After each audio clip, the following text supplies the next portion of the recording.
It's all good, man. Hey, it's all good, man.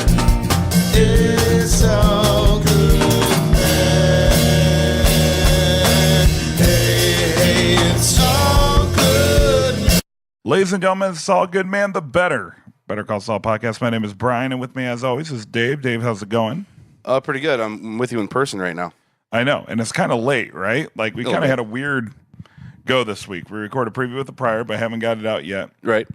And then I think one of us has logged in too many times incorrectly into our account to get the screener, so we couldn't get the screener in time. So we actually watched it live with everybody.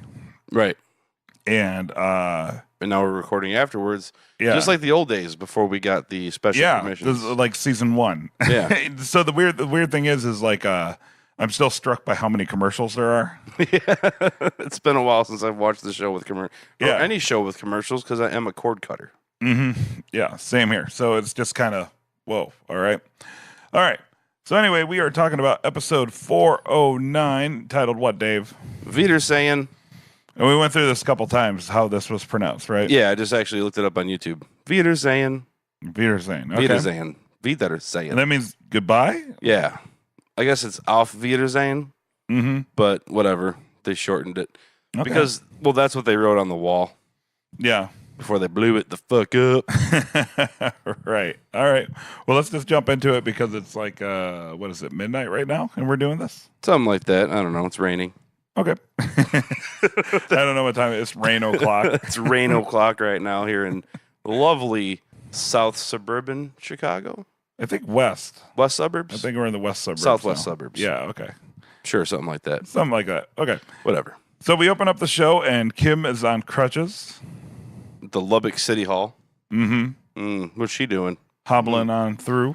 Hobbling on through, pulling scams. Yeah, absolutely. So obviously this is a continuation of where last week she says, hey, let's do it again. Let's do it again. And this is the scam. Mm-hmm. She's got this whole thing going on where she's feigning making a mistake on the blueprints for Mesa Verde. Mm-hmm. And she gives the whole sob story that she is a single mother of 8 months who also has her leg broke because she decided to pick up trail running. Right. Get caught in a root. Yeah. It's one of those it's one of those lies that sound just ridiculous enough that it could be true. Right. Not too overboard, but enough to where somebody wouldn't question it. Exactly. It's like, oh yeah, no, people do that. Of course, right? yeah. Trail running. Yeah, duh, yeah, totally. I don't know where trail running in New Mexico, though, is there a lot of trees that have, like, roots close to the surface? I thought it was all like cacti where their roots are buried quite far underneath the soil.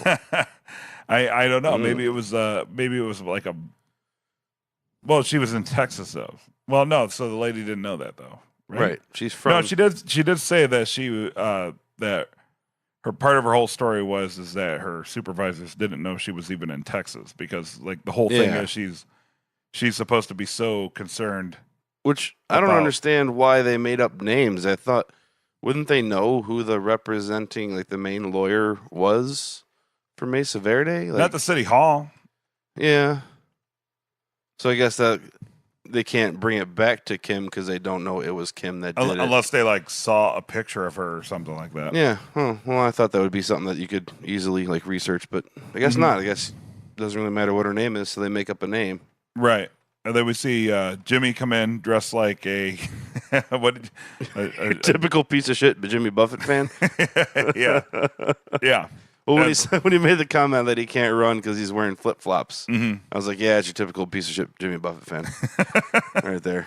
For the record, I wear flip flops probably 8 months out of the year, and I can move pretty quick. And you hate Jimmy Buffett? Yes. Well, I mean, I don't know if I hate him. Indifferent. I was at a restaurant. I was at a hotel where he was playing in Vegas, and we went out to the Heart Attack Grill on Fremont Street in Vegas, and he was playing like Cheeseburger in Paradise, and we came back literally 4.5 hours later, and we must have been catching his second show because we walked into the hotel and passed him at the same exact spot in the song. Nice. Yeah. Maybe he was just doing that song on repeat because that's like his only song. Or maybe, or maybe he just held it for us. Yeah. He saw us walk by and not pay attention. He's like, "Oh, fuck it, I'm not doing shit until they come back." And then he saw us come through, and then he figured he'd pick up the song. Last time I was in Vegas, my friends went to Heart Attack Grill, where if you're over 350, you get to eat for free, but you have to get on the scale outside. Yeah. One of our friends is like 360 and refused to get on the scale because he didn't want his weight displayed to everybody. Right. To which I was just like, people can see you, dude. Yeah, people know you're fat. Like, Yeah, people know you're fat. Just own it and get that free meal, sucker. Right. Like he passed on a free meal because he didn't want to weigh himself in public. Right. Nobody's going to be like, man, that guy looks super buff. Holy shit, is that 360 pounds? Yeah. like it's just not going to happen. Yeah. So Kim starts in on this whole charade, Chicanery, if you will. if you will. This whole, she's making sure that the wall was set back 2 feet 6 inches or whatever it was. Well, she was giving details that matched the plans to set up the switch. Because I was wondering if Kim was lying about what her plan said. But no, she actually had the same plans, but she had 2 sets of plans. And then sleight of hand replaced the plans. When the brother comes in, he left the kid in the car, which everybody knows, like, I thought that was okay. Yeah, nowadays that'd be a huge... I thought that's what you do. If you're only leaving your car for a few minutes, you leave the kid in. You crack the window a little bit. Right, exactly. It's like a dog. You know? You just crack the window, or you can turn the key all the way backwards and have the radio on, so they have something to do. Exactly. Yeah, and they can turn the key forward a little bit, run the air conditioner. Right. You know, the good old days. Yeah, exactly. Especially in New Mexico when it gets up to like 110 degrees. Right. So Jimmy comes in. Kim feigns running outside to check on the child. Well, limping. Right. And quickly. That's when Jimmy does the whole I can't move too fast. I'm in flip flops. Right. When they come back. Oh, and he sets down he puts the milk on the plans. Milk. Yeah, on the plans. Right. So it leaks out, ruins the plans. Ruins the plan. Would that ruin the plans? Yeah. I mean, have you ever? Wouldn't they just be able to dry it out? This is why I leave milk in the fridge, Brian. Good point. Yeah, we've talked about. We've talked about Jimmy's propensity for leaving milk out. Maybe that was all leading up to this. Maybe that was all like a subtle hint. No, it's not. What if they planned that detail all the way through the season? Because there was 3 or 4 times he left the milk on the counter, just carelessly left it out. Well, this was on purpose, though. If he had done it on accident, I'd be on board. But right, the baby milk was a purpose placement. Right. So but maybe that was all foreshadowing. Maybe foreshadowing. Jimmy dropping milk bombs all over the place. Exactly. Not milk duds. Milk bombs. Milk bombs. Right. That's right. Right. So then Kim comes back. She's all upset for whatever character she's playing and does the old switcheroo. That's right. And it was the other lady's idea. Right. Genius. Yeah, she Inception right there. Make her think it's her idea. Again, what was their plan had that not worked out perfectly? This is the season of plans must work. Right. Like there's zero room for error. Right, exactly. Because the whole deal is this is her way of tricking. So is her plan to go back to Mesa Verde and be like, oh, I somehow managed to get you that bigger, fancier meetings. I didn't think about that, how she has to explain this to Mesa Verde, but I guess, yeah, like, I worked it out. I pulled the rabbit out of the hat. Yeah, I made some calls. Yeah, I worked my magic. It's all good. They're going to give you the plans that you want. Right. For an extra, 13 feet in the conference room or something like that? Right. 13% larger building, which is actually pretty significant. Right, because he liked the foot traffic and he thought it was coming in because of the design of the building, but it was too late previously to change that. Exactly. Which makes me wonder. So it's still early enough in the phase to change the plans and nobody would notice. Like, no contractors have looked at these plans yet. Like, it's not already in motion yet. Right. There's still time to change the plans so that way somebody won't look at it and be like, wait, this is 13% larger and a completely different design. And the lady hadn't stamped them yet. The lady hadn't approved. See, I was wondering about that because I thought she just stamped Kim's to make it approved. She'd already stamped the old one, but now that's trash. But since it's ruined. So the replacement has to be stamped. Gotcha. Okay, that's a good call. Yeah. All right. All right, but that's a good call on the contractors and such too. Yeah, I would think that somebody would have taken a look at Because these you would have plans. to budget for all that and everything. What if somebody did? Kim doesn't know it, and now that's when it comes back to bite her in the ass. It gets questioned by somebody. Yeah, possibly. And then we have another Chuck situation all over again. Yeah, well, we won't find out this episode. One after Magna Carta, dude. Well, we won't find out after this episode. That is correct. And then we have the urinal. Did we decide, is that a urinal or is that a drinking fountain? It's a urinal, right? I say it's a urinal. Okay. Urinal opening. That's right. Lots of gray, all that good stuff. Mm-hmm. And then we head to the nursing home. Yeah, you got a little newlywed game going on in the background. Yeah, so one of the things I noticed about, because I like watching stuff with closed captioning. Yes, this is the first episode I think I might have ever seen with the subtitles on.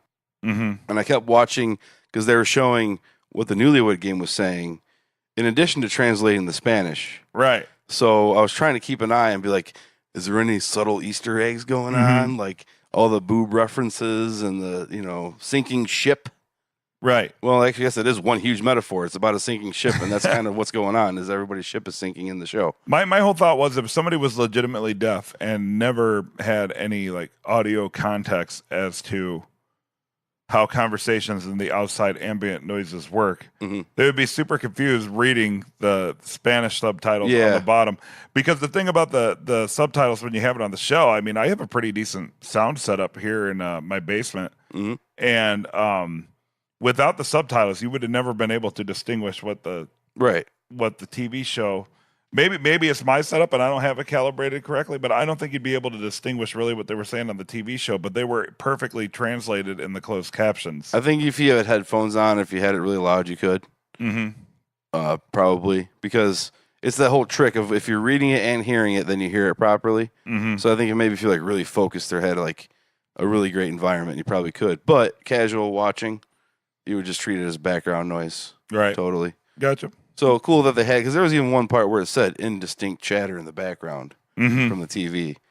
But yeah, and which is awesome because of closed captioning. Somebody who would have no audio context from their entire life is probably like, why would they say indistinct chattering in the background? Right. why would they say that? I always like it when they say radio's playing Wonderwall by Oasis, because people have probably never heard that song, or like Beethoven's Fifth Symphony in the background. And that's all different too, because sometimes they just give you the lyrics that are being sung to the song also, which is kind of weird.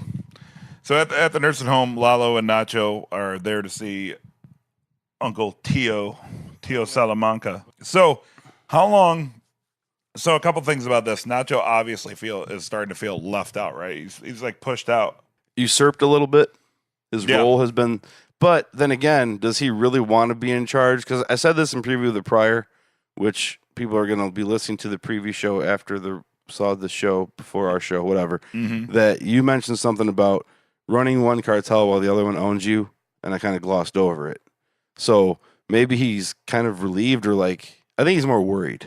Right. I don't think he's really like upset that he lost his role, because he doesn't want to be in charge because he's under Gus's control. So as long as he's in charge, Gus is in charge. You know, they did a good fake out about that too.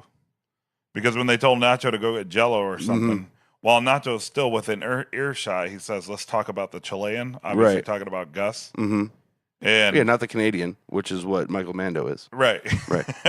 but I was sitting there thinking, I'd be sweating bullets. Yeah, like because does he know what I did? Right. And now he's with the big boss, and they could be talking about me and making my execution plans or whatever. Right. Yes. And then they sent me for Jello, which I'm totally not going to get. I'm just going to stand awkwardly next to this old lady who clutches her purse. Totally. He never did get Jello. I like the fact that he told him to go get Jello, because they're in a nursing home, and the whole plot line about the nursing home from season 1, when they couldn't name the episode Jello because they couldn't get the rights. Right. So they kind of forced Jello into this conversation. Yep. I was just going to bring that up too.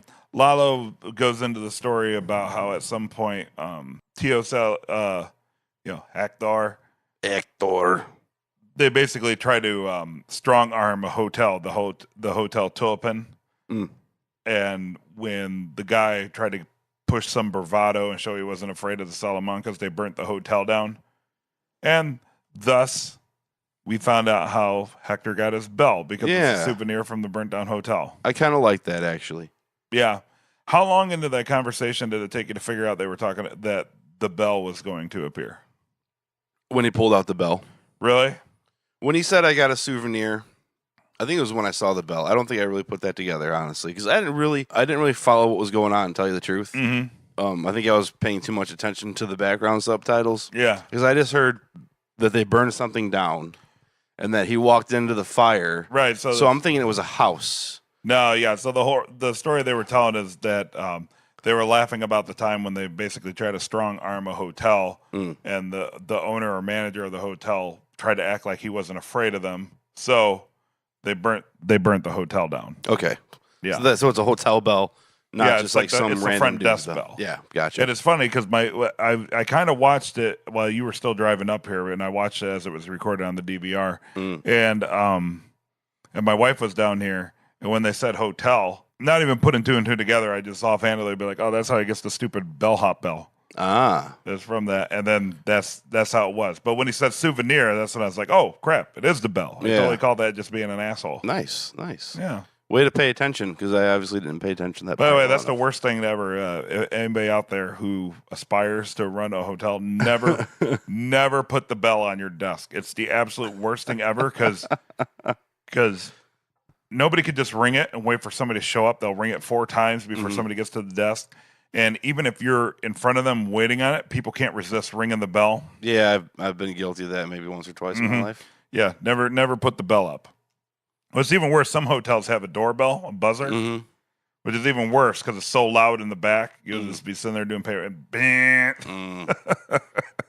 I just rather prefer to just be like, shout like, hey, hey, help me. Or pound on the desk. That's a big That's one, right. too. I've seen people kick the front of the desk, too. Actually, I tend to just, if I don't see anything to get their attention, nobody's at the desk, I'll just stand there politely, because I know everybody's got a camera on the front desk, and they'll probably see me in a few minutes anyway. Right, yeah. Yeah. Plus, front desk people are always running around doing rounds, delivering shit anyway. Right. You know? So, absolutely. So, that's cool. We got to see the origin of the bell. Yeah. We get to see, it gives Lalo a little bit of a backstory. It gives him some history with Hector. Mm-hmm. And then we move on to the diner. Yeah, Jimmy and Kimmy on a diner like a couple hours away from home on their road trip. Mm-hmm. 300 miles round trip. 300 miles round trip, huh? Was it round trip or was it one way? That's probably round trip. Could be one way. I don't know. Wasn't paying attention. Either way, that's a hell of a road trip. That's a minute detail I did not pay attention to. Yeah, 300 miles. That's what she says. That's not so bad. If it's round trip, that's got to be one way, because I just went to Milwaukee last weekend, and that was 300 round trip, I think. Yeah. And that is not far. Yeah, I frequently travel to Indianapolis, Yeah. and that's about 300 round trip. So it's probably one way. Yeah.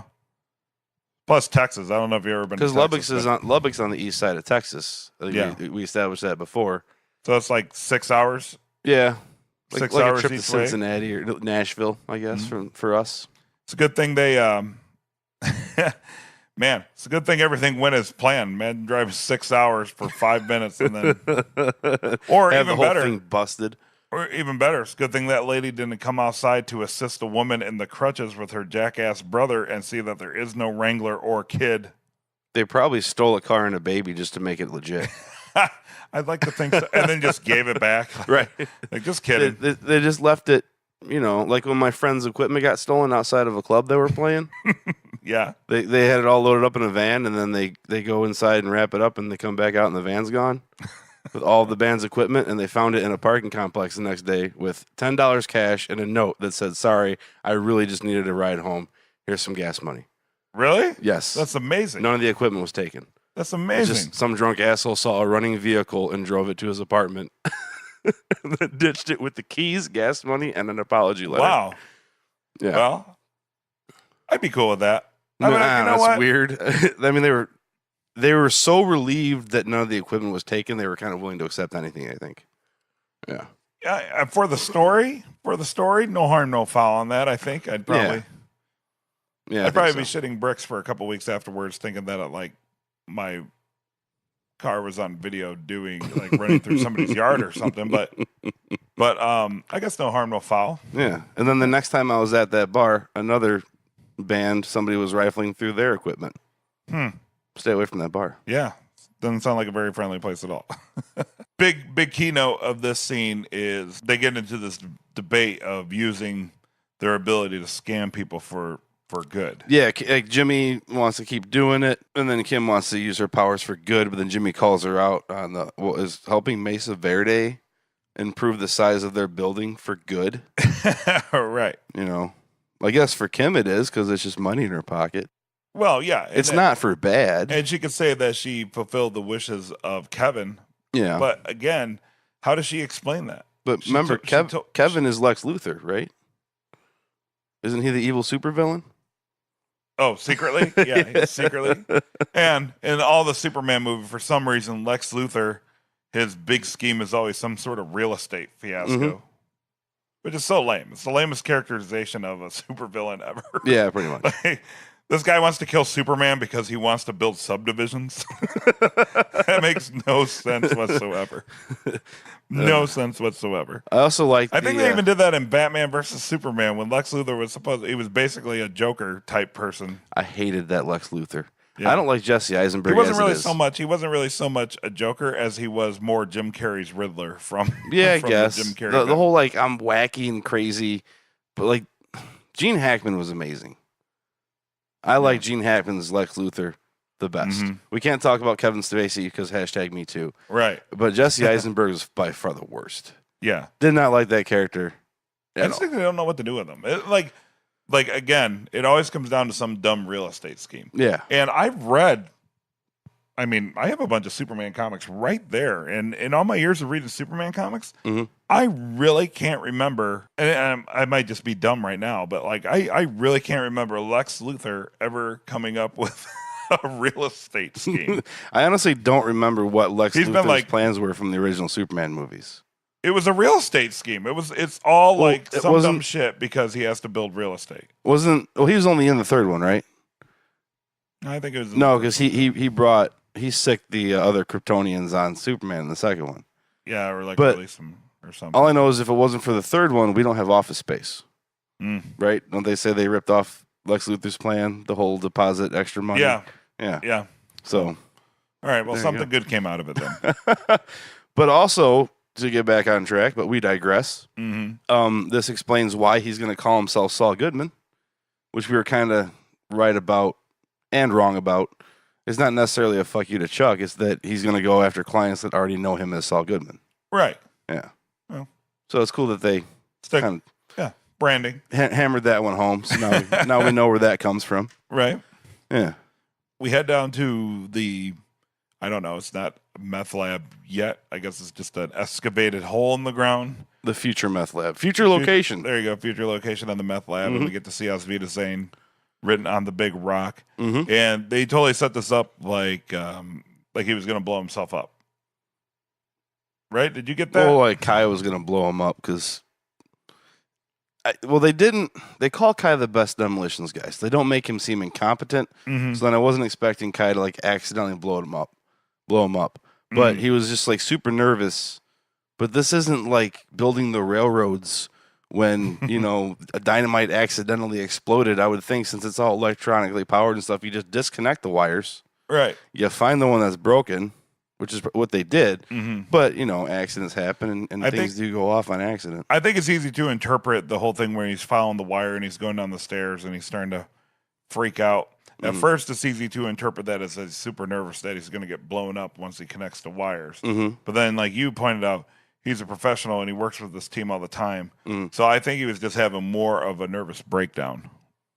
I think he was scared. And then I was laughing when he kind of slumped on the ground after he connected the wire and leaned against the rock. I was like, wouldn't it be awesome if he just died of a heart attack?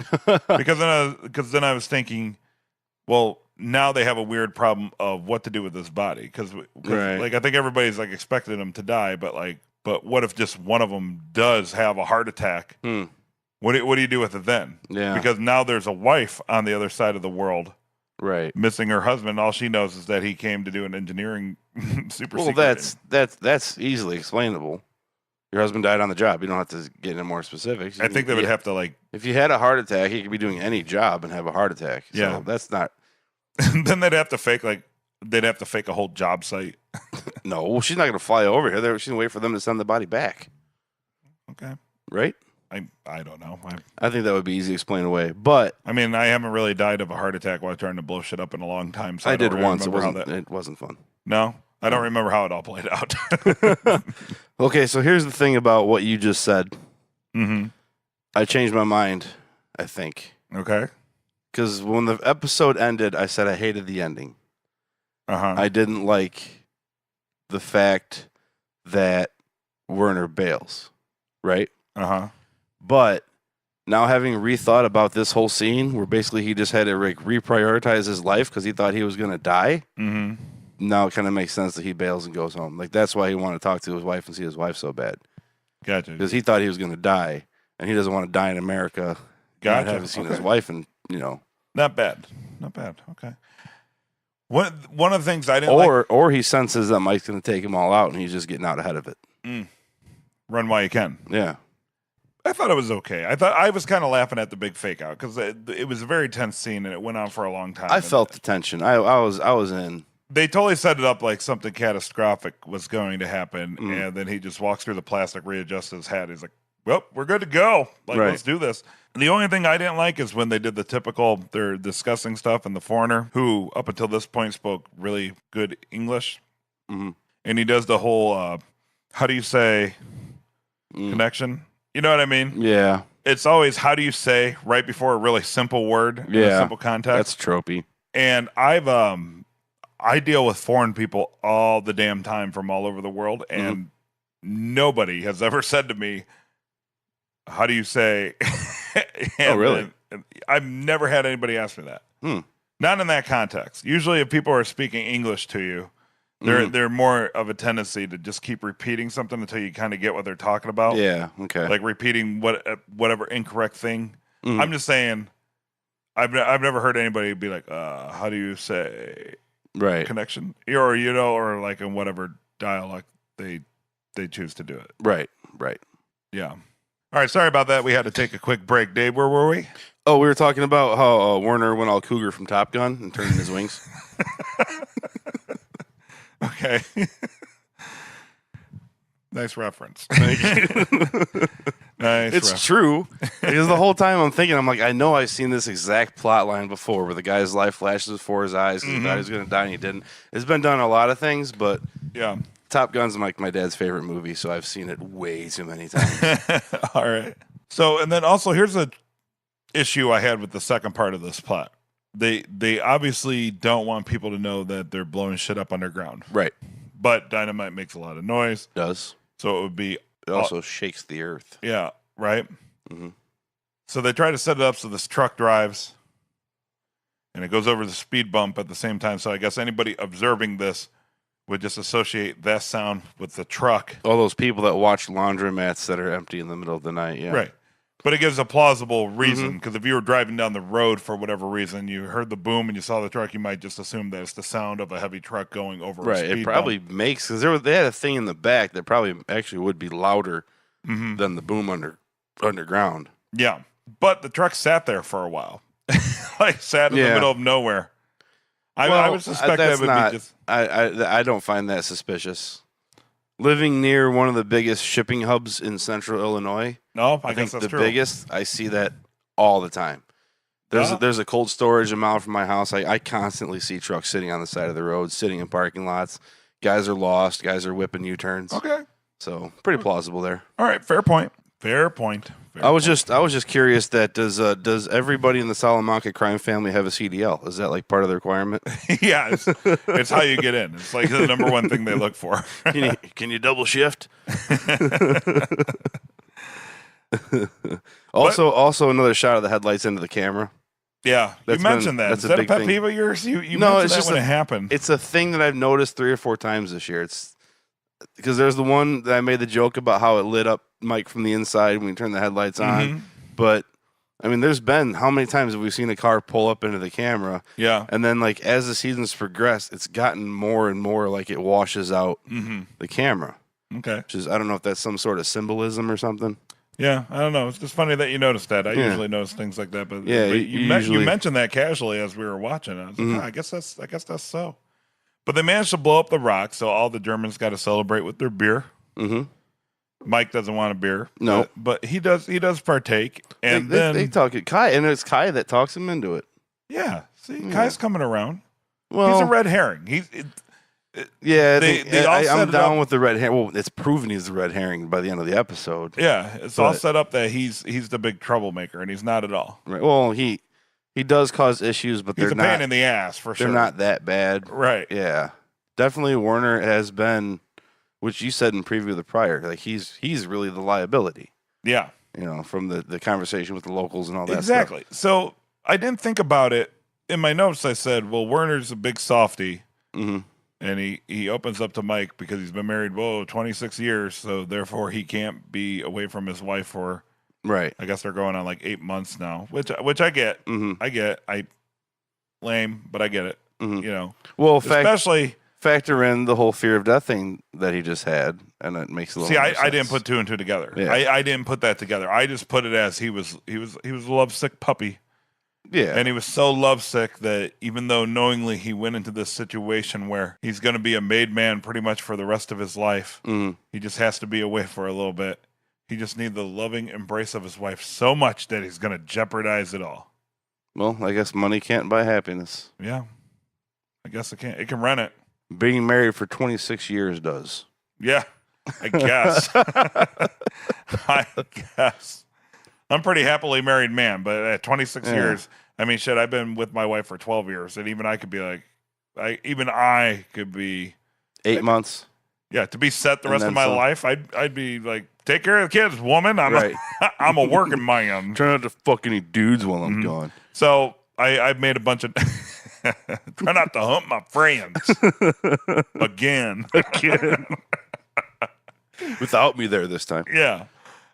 So I guess I didn't put it in that context. So you're coming more so you think Werner sees the writing on the wall, like he's starting to feel like what's my end game here? Yeah, maybe. I think he'd already mentioned being homesick. He's never been away this long. Mm-hmm. And then he has the fear of God put him in him. You know, he senses his own mortality, for sure. So then just kind of freaks out and just goes cougar. Just like I gotta get out of here. Mm-hmm. Maybe he doesn't plan on coming back. Right. We don't know what the note said, but he left the note. Yeah, Mm-hmm. And I was actually shocked that he said to put Kai in charge. So his decision making is way off. No. So I think and maybe he senses what you're saying about Mike taking everybody out at the end too. Maybe it's all part of one intricate tapestry of excuses to bail. I did enjoy the consolation prize of an extra phone call. Yeah, right. And he gives him all the time he wants. Yeah, it's awful sweet of him. Doesn't even give him the 10-minute warning. Right. No, just let him keep talking. And also the fact that they're behind. I think he thought he'd be home sooner. Mm-hmm. So now he sees like it's going to be this much longer before I get back. So I really got to see my wife. So I think it's just all a big, it's all the reasons thrown into one. Gotcha. Column A, column B, column C, column D. Gonna get why the getting's good. That's right. Okay. Get before you get got. Yeah. We don't get got. We go get. Indeed. It's true now. It's true now as it was when it was written. That's right. Okay. Pollos Hermanos. Los Pollos. Lyle at Pollos Hermanos. That's a good manager, right? 2 seasons ago, wasn't he all about being a manager and then they gave him a shot or something like that when the Salamancas were causing shit with Tuco and all that around there? Because he kind of alludes to that, but if that's the same character I'm thinking of, and I think I made a joke back then about how Lyle had their back because Gus was having some sort of conversation, and didn't Lyle walk up and he's like, "Is there a problem here?" Like he was all kind of peacocked up a little bit. Yeah, he was all broed out. And in this, not only does he re-alert Gus that those guys who he believes are the bad people are back. One of them. But he recognized Nacho. Yeah, when Gus walks up to the front desk to see what's going on, Lyle's in the background getting ice, but he's totally... Oh, I didn't notice. See, that's one of those things that you noticed that I didn't. Yeah, he was getting ice from the ice machine, and he was totally scoping the scene, like ready to jump in. Lyle's ride or die. Lyle's got some back. Yeah. Or he's got Gus's back anyway. He's got some back. Now, don't do the man wrong. It's obvious he works out and does squats. He's a skinny little bitch. Oh, man, I wouldn't talk about Lyle like that. What is he going to do, sick Gus on me? Yeah, he may. You never know. I'm going to end up in a blue barrel in the middle of New Mexico? You may. You may. Good. I'll be with all of my stuff that got stolen. Gus comes out, talks to Lalo, which is awesome because he kind of owns Nacho at this point. Mm-hmm. And Nacho is so despondent. He obviously has no idea what the hell's going on in his own life anymore. Right. He was the kingpin for a while. That got taken away from him when Lalo showed up. Mm-hmm. Now Lalo drags him to Los Pollos Hermanos. Mm-hmm. And not just like, oh. He's showing the new boss around, basically. You know, he wants to see everything. He wants to know what's going on everywhere. And he wants to talk to the Chilean. Right, but they're working under the assumption that Lalo has no idea what Nacho did, right? Because Lalo hasn't showed his cards yet. Right. But again, let's talk about the Chilean, obviously.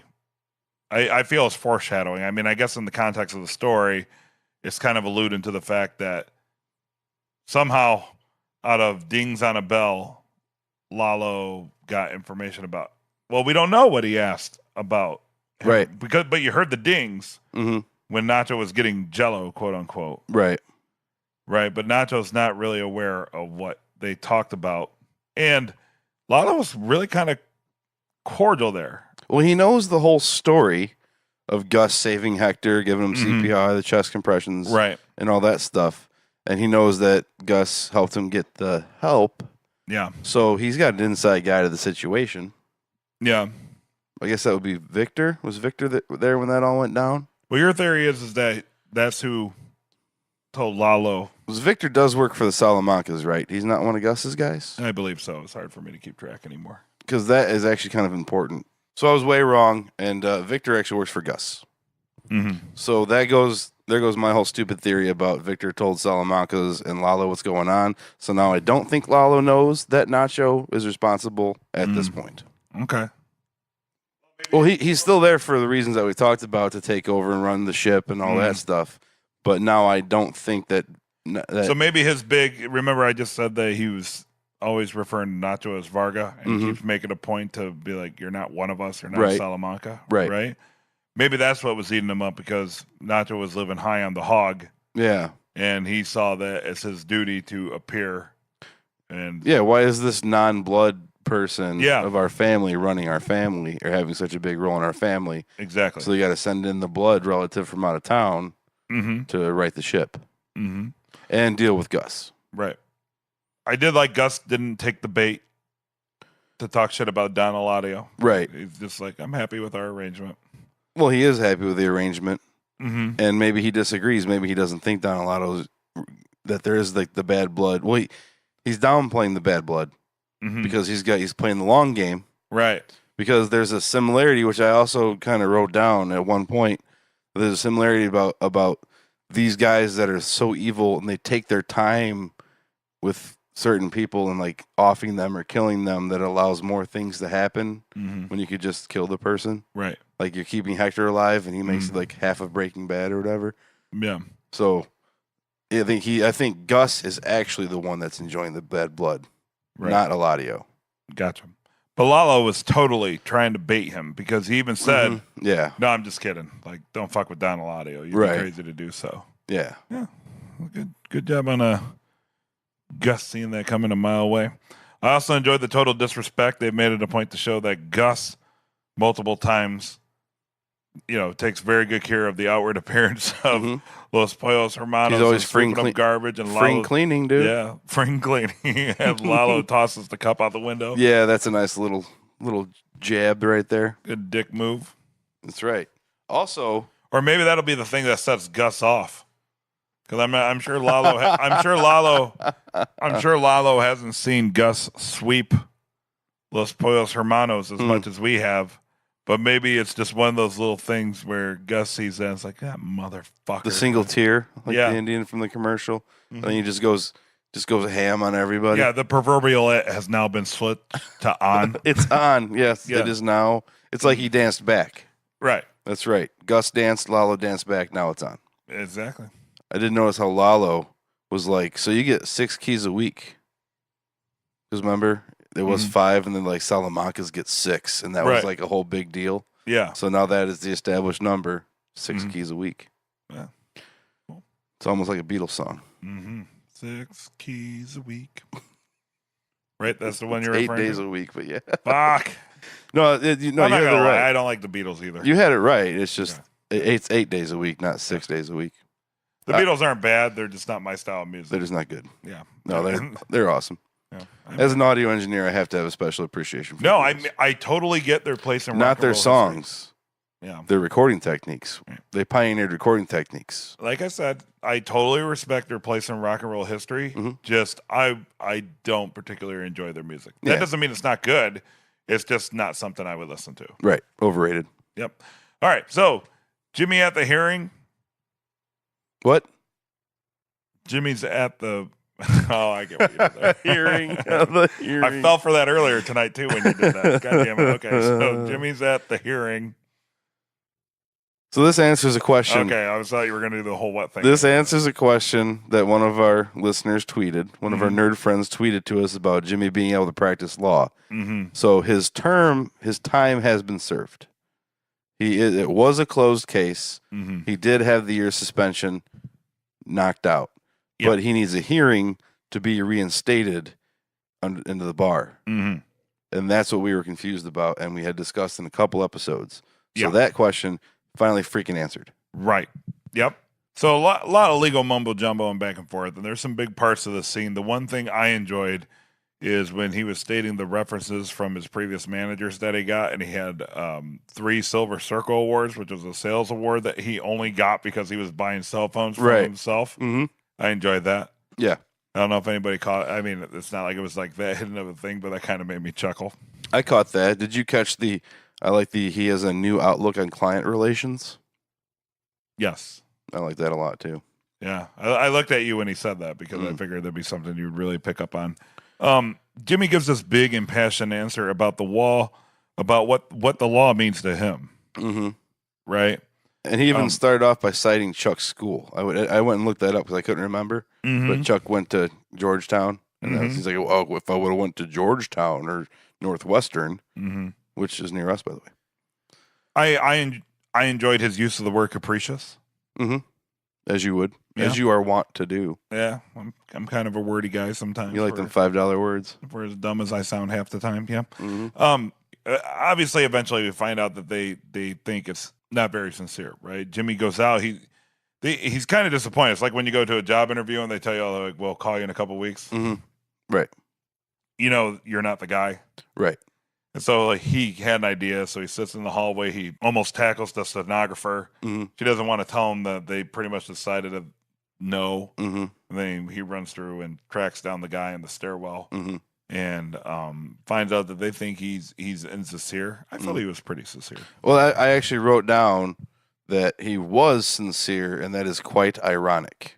Mm-hmm. That when he's actually being sincere, it's perceived as insincere, Right. and when he's being insincere, it's perceived as sincere. Which Chuck said, he's like, I don't doubt your sincerity. Mm-hmm. Just stop apologizing. You know, Yeah. when he gave him that speech. Yeah. So yeah, so he totally was sincere, and then came across as insincere. So it's just like, God damn it, can't win. Yeah. You know. I loved, I don't know why. So there's a big cartoon guy. Mm-hmm. There's a very specific sound effect that gets me all the time, and they use it a lot in classic cartoons. Like when somebody slaps somebody, it's like a whop, like it's the whop noise. It's almost like a crack and like a whop and like a The wind. not behind even, it. It's like just the smack that it makes. It's Oh. a very distinct noise, and it's used in a lot of classic Warner Brother cartoon. And just on a weird nerdy side note, when Jimmy got frustrated and threw the pack against the wall on the opposite side of the stair, the noise that the bag made when it hit the wall also made me want to laugh, just because it was a really awesome noise. Nice. No bag would probably ever make that noise being thrown Right. at a wall. No, It was- that's Foley. yeah. It was just a really great noise, and I figured you might appreciate that. It did, because I think I was writing something down when it happened, and I heard the noise, and it made me look up at the screen. And like, oh, they threw the briefcase. Yeah. Hilarious. And then in front of the guy, who was like, "Is it safe to come down the stairs now?" I think it's called a wallop, like the noise cartoons use when somebody gets hit. And A wallop. Yeah, it's like a very like whop, like I don't know, it's a very distinct noise. Interesting. But yeah, Is that an onomatopoeia? Wallop. Wallop. Wallop. I don't know, but Say I it could really let you do fast. that forever. Yeah. No, okay. I'll have to find it. I'm sure I watch cartoons a lot, so I'm sure next time I see a cartoon, I'll rewind and get the noise. But anyway. So this is where they switched us. God damn it.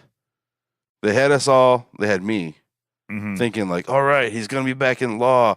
Maybe we'll get like a whole season of Saul. And he's going to finally start practicing law this season. And here it comes. And he's talking about calling himself Saul Goodman. And he's got another year before he can appeal. Yeah, there's a couple misdirections like that. That's in the same vein as everybody, kind of thinking that something is going to go awry in the Dynamite scene at the very beginning of the episode. Like a lot of build up. And then it's like, joke's on you. And a lot of like the Kim stuff, because we have to find out what happens to Kim, and it's like the car accident and the getting shady and doing all this stuff, and it's just like, no, she's still just Kim Shady. doing her thing. Ticka. Kim Shady. Kim Shady. Oh Lord. Back at the compound. Meanwhile,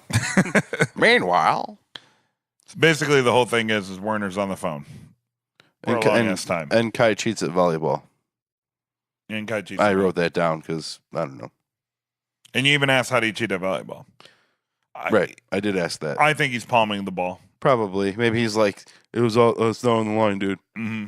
Mark it foul. Yeah, he seems like a ball palmer to me. Am I the only one here that gives a shit about the goddamn rules? So we move on after we establish that Werner is on the phone and he likes to smoke cigarettes. I'll say this: the whole point of the scene is to set up Warner leaving. He's scoping out the security cameras, trying to figure out a way. It just sets that up. And it also helps to further establish Mike for something later. Yeah. And what? Like his attention to detail. Oh, well, we already know that. I mean, it's freaking Batman, but dude. They just keep driving so it into their if Mike head. is Batman, does that mean that his alter ego is Mike Ehrmantraut? Yes. Mike with Anita is the alter ego. Mm-hmm. Mike with Gus is the real Mike. Mm-hmm. Yeah, Gus Mike. There you go. Yeah. Kim's on a conference call, and she's putting together world's best lawyer again with the nail polish. Second best lawyer. She put a second in there. Did she? And then again at the bottom. Oh, I didn't catch that. I only got the again. A little jokey. At first, I thought she was listening to talk radio or something, or or press briefs, or like law briefs, because it showed it earlier where she was listening to the recorder of a legal meeting and she was taking notes and such. Mm-hmm. But that was a real time call. Yeah, I got that from right away. And then she just jumped in. About. She just jumped. She was doing all sorts of different stuff and just jumped in. Little monogram briefcase for JMM. Mm-hmm. James M. McGill. Mm-hmm. I don't remember his middle name. Yeah. But yeah, then she just like, hold on a second here, guys. I got something to say. Yep. And then she kind of takes charge and bullies some dude around, but I didn't write down any notes about what she said.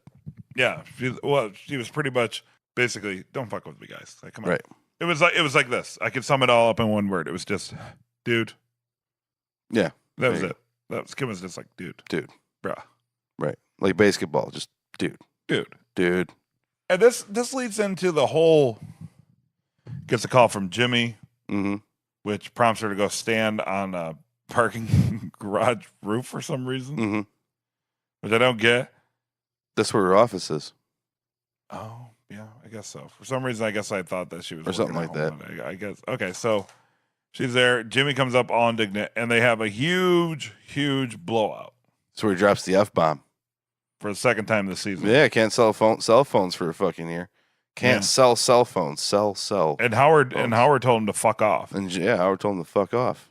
Or, yeah. 2 F-bombs at least. Yeah, I thought the big deal was that they're only allowed 1. So those of you, because we didn't see the episode where Howard told Twitter, there was something on Twitter that confirmed that I believe that they did say the F-bomb. Okay, so then they said it twice. Pushing the envelopes, man. Yeah. I mean, pretty soon you're just going to have all the words on network television. all them fancy French words. That's right. Good. Fuck censorship. As my father likes to call cuss words, those fancy French words. Those fancy French words. Those fancy French words. But they have a big blow up, and it pretty much goes back and forth.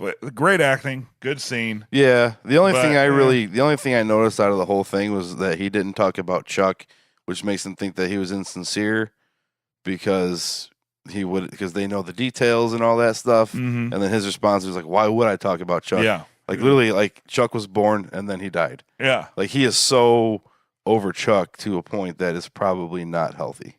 The thing that I caught was Jimmy says they came up with this bullshit question that is, what does the law mean to you? Mm-hmm. And that's when Kim says, did you mention Chuck or you didn't mention Chuck? Mm-hmm. They were waiting for you to mention Chuck so you would sound like you had some sort of connection. Right. But I think in the hearing, there was a question that followed that, which was, who is your biggest influence? And that's probably where they were actually waiting for him to say something about Chuck. Oh, did that happen? I missed that one. Yeah. Like the last question of the hearing before they sent him on his way was the woman asked, who is your biggest influence? And then that's when he says, well, I got to give credit where credit is due. The University of American Samoa. Instead of saying Chuck, that's actually probably where he lost it. So in this big argument, he doesn't even get that. Yeah. Like, he doesn't get that because he blames it all on the question. The bullshit question in his eyes was, that he was what does the law mean about. to you? Because he gave a very eloquent and long-winded answer, an impassioned answer to that. Mm-hmm. But where he actually lost it, that he didn't tell Kim, or maybe doesn't even realize, is that the woman asked him, who is your biggest influence? So Kim actually hit it right on the head. She was saying, well, why wouldn't you say Chuck? He's obviously a big deal in this community. Mm-hmm. But he doesn't even acknowledge that he was even given an opening for that. Because he says, why would I? Yeah. Well, why would you? It's because she asked who your biggest influence is. But he's stuck on the what is law. Right. He can't get past that because in his eyes, he nailed it. Because that was the best answer anybody could have gave. So he just glossed right over. And then that's the insincere one. When they say, who's your biggest influence? And he talks it up. Oh, I'll give credit where credit is due. University of American Samoa. Well, that's the insincere part. You have gotten yourself a point for that one, my friend. Thank you. Interesting. Yeah. And the only other note I have is kick a man while he's down, and she replies, but you're always down. Yeah, harsh. Yeah. But true. But aren't you, Kim? You're always there, right there with him. Right? She's always, what is it, slumming it up? Yeah. You know, get a little slipping Jimmy. I still think Slippin' Jimmy's kind of like a hackneyed. When I first heard that, I thought it was hackneyed and funny, but like the more as the series goes on, it's like that really is a silly name. But then you can say things like Slippin' Jimmy slips it in you. Good enough to live with, good enough to sleep with, not good enough to have an office with. Yeah. Pretty bitter about that. Yeah, that's like his goal. Yeah. His end game is to practice law with Kim. He wants to shit where he eats. Yeah. He wants to shit where he eats. I know he's just shitting. And eating in separate places. Yeah. So, awesome scene. Good acting. Well directed. And well nice filmed. And nice recap to bring everybody up to speed from the past 4 seasons. Yeah. Yeah. Mm-hmm. Because the thing about the show is sometimes it's hard to, or you tend to forget that Jimmy isn't really that likable of a person. Right. You want to like him. I think we mentioned this one other time this season too, where it's like, you want to like him, but man, he's a dick. Yes. Dude sucks. Like as a person, he's a shitball, but you want to like him. You want to like him because he's the main character, and you always want to root for the main character, so the main character is always presented to be likable. So this show kind of always twists that around, where they make the main character unlikable, which is why it's so genius. Breaking Bad is the same way. Everybody, like Walter White, was not a good person by the end of the show, but you're still kind of rooting for him. Yeah. Yep. Fast forward to the apartment, and Jimmy getting home all sheepish and awkward. Kim's having a beer. Kim was all about confronting him. Kind of, yeah. Had a beer. She had enough of the bullshit because he wouldn't acknowledge her, and then she goes and stares him down.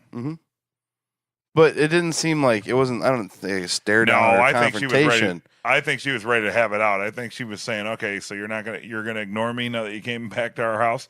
Do you think when he said like I fucked everything up is when that changed her mood? Oh, okay. I think that took her off guard. Okay.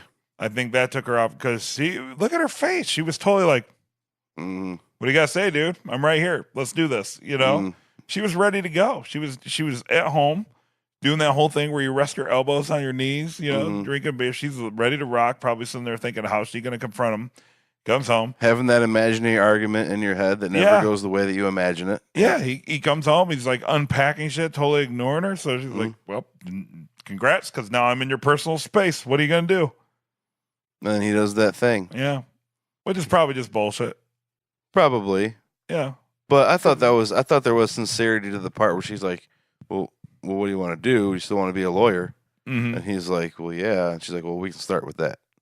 Yeah. So I think she's gonna try to do the whole like, okay, we're gonna do this. We're gonna do this on my terms. You're not gonna be. We're gonna do it for good. Mm-hmm. You're not gonna do it. Be Saul Goodman.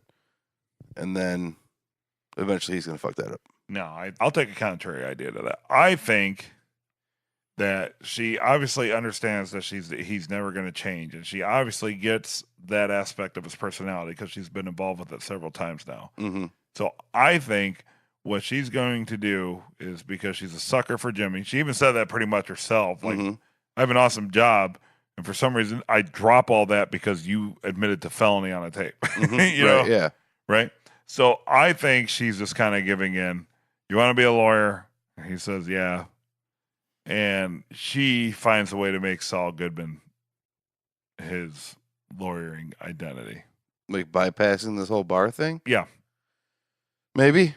I think that's we saw on the next time I'm better go though. The preview thing that they are back like together at the courthouse. Mm-hmm. So it looks like they're appealing. So maybe she is maybe it is a legitimate, but she decides she's going to help him to get him off her back and get him out on his own. That may be, she might be working the appeals process for him, but I get a feeling, especially since they already set it up early in the episode where it's like, oh, my customers only know me as Saul Goodman. Mm-hmm. She somehow in the follow up to this, so they don't have to wait a year, will find some legal means to, bam, congrats. Now he can do law under Saul Goodman. I hope it isn't something as cheese dick as, well, he changed his name, so therefore technically he's... Yeah, no, I don't see how you can really circumvent that. Circumvent the law like that. I don't either, but I'm also... Arrested Development has me saying that all the time. How you can circumvent the law like that. Like, you have to be legit. You have to display your degrees and your certifications and your board, whatever. So I think it has to be done legally. I don't think you can just like open a new business under a different name and it's that business is practicing law. True. Because you are going to appear in court. But I also don't know the full extent of the law. So I'm just saying, maybe. I'm just making a prediction right now that she finds a way to make him Saul Goodman, and especially since next episode is the last episode of season 4. Okay, I'm going to go the other way, and I'm going to say that she's going to help him if he promises to fly right, and just the cycle keeps continuing. Wouldn't it be funny if they did the lamest thing ever, and it's just 1 year later, and everything's all peachy keen now? Like they just gloss over everything, because we saw the Next Time I Better Call Saul thing where Howard Hamlin's like, him and McGill is better than ever, or back, or whatever the hell he says. You know? They're back. It'd be fun if they were just like, they open up and it just literally says 1 year later. That's where they're at. What if they're back because they got the Mesa Verde account? That's a good call. That's possible. Let's save that for Preview with the Prior. That's not a bad idea, though. Okay. I just said it, though. Okay. Well, say it again. I'll say it at Preview with the Prior. Do it. I dare you. Meanwhile, back at the compound. We're back at the compound. Mm-hmm. Mike has the shittiest henchmen ever. They're not henchmen. They're just the guys in the truck. They're henchmen. It's not like he hired Brinks or some security firm to come watch this. Yeah, but these are nerds. They're translators. They're electrical guys. They're henchmen. They're monitoring they're screens. Henchmen. They're not henchmen. They're totally henchmen. They're not enforcers. They're just observers. They're hench nerds. There you go. Okay, fine. So the hench nerds, who take all these intricate notes, transcribe German, see everything that's going on 24/7, and Mike walks in 2 seconds and notices a dead pixel. Well, they noticed it. They just didn't think twice about it because they had the thing. Okay, so my issue with that is by the end of the episode, right, because they run through and they're trying to find Werner and he's gone or whatever, right? So now my issue is, from my very basic understanding of things, lasers and such, things that move in a straight line also work on line of sight, right? So is it really that plausible right? Because at the end we see Mike pick up the laser, he shoots it on his hand, Mm-hmm. and then somehow has pinpoint accuracy, even though in broad daylight when it'd be hard to see the laser, like shoot the camera. Mm-hmm. So you're telling me no security guy saw Werner walk out of his house and face the camera inside the building and then shoot with the laser, and nobody's like, oh, what's he doing with that laser? Just shooting the camera. They showed you that Warner found a spot. See, first I thought it was just weird cinematography, but they showed a spot where everything was like blurred off. Like Warner found a spot where he could have a line of sight that they couldn't really see him. Like half the screen was all blurred out by an object.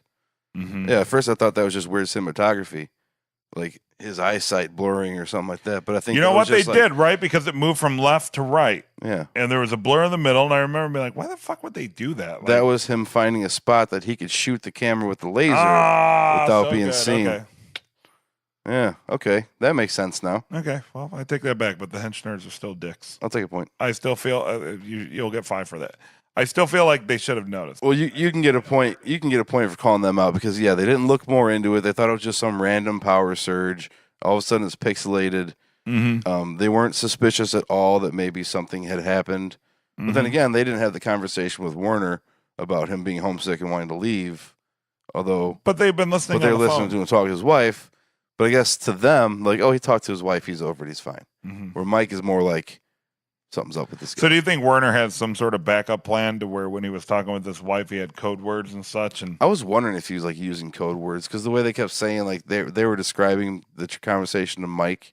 I was listening for it's anything like that Mike joining could the be. book club, and they got a new puppy named whatever the fuck the puppy's name Right. is. That's like German for like beat me at the airport because I'm buying a ticket. Wire me money to this account so I could buy a plane ticket. Or Right. something. Yeah. Well, I mean, presumably, Werner's a smart guy, and presumably he's done work kind of in this seedy underground type of environment before, so he might have safety words. Yeah. Might not even be his wife on the other end of the line. It's true. You know, maybe he's I don't know. What if this whole time he was never married? He's not homesick. He just knows that Gus is going to off everybody when it's over, and he's just getting out before it happens. What if? That blows my whole theory about the cougar moment from Top Gun.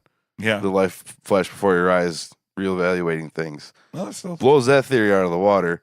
Or does it? Because now he's like, I want to live. I'm going to get the fuck out of here. Well, in a way, though, he is kind of buzzing the tower. In a way. Negative Ghost Rider. No, that's true. Negative Ghost Rider. The pattern is full. I just want to throw other references out there. Really, my only Top Gun things that I know. Take me to bed or lose me forever. The only things about Top Gun I know is dudes playing volleyball homoerotically. Yeah. And on the Nintendo video game of Top Gun, it's really hard to refuel your jet, and it's also a pain in the ass to land on the air carrier. Also true. Yeah. So, I know a lot more than that. Yeah. Brake hard right. Brake hard right. I'm gonna slam on the brakes. He's gonna fly right by. Nice. I can keep going. Jester's dead. You went below the hard deck. Yeah. So anyway, I guess where we go from here, right? Right. Werner's missing. Now all of his crew's got to be. Well, I wonder if we're gonna find out what the note said.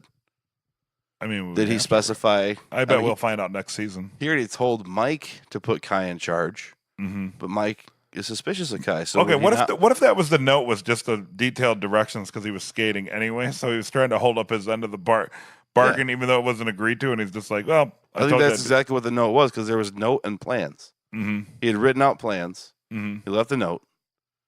So my whole thing is like, what if Kai's really the best man for the job? He's the John Spartan. He's the best demolition man. Yeah. So he should put Kai in charge. Yeah. But he doesn't like Kai. He doesn't trust Kai. Yeah. He puts somebody else in charge who's not as competent. And that makes things get all fucked up. Okay. His wife must give some good loving though.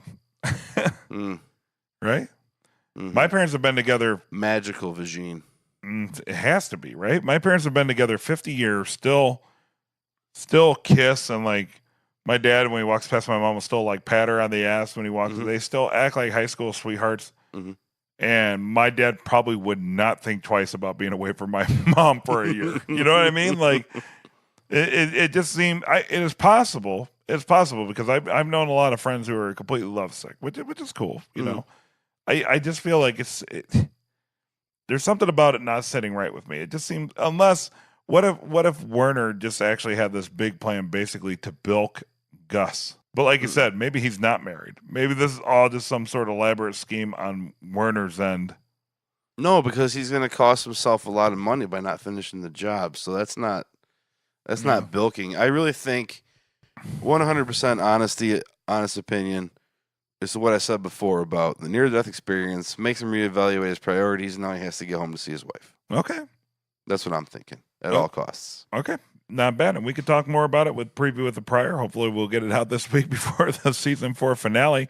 For everybody out there, thank you for sticking with us. It's kind of late as we record this, and I know it's later than our normal time, but we had a lot of weird outstanding circumstances this week. But I got busy and had to do other things. I apologize. Well, and then on top of that, like we just had a weird issue with the login for the screener. Yeah, we were going to watch it yesterday while my Bears were whooping butt, which was awesome. And instead we watched it today where your Cubs sucked ass. That's right.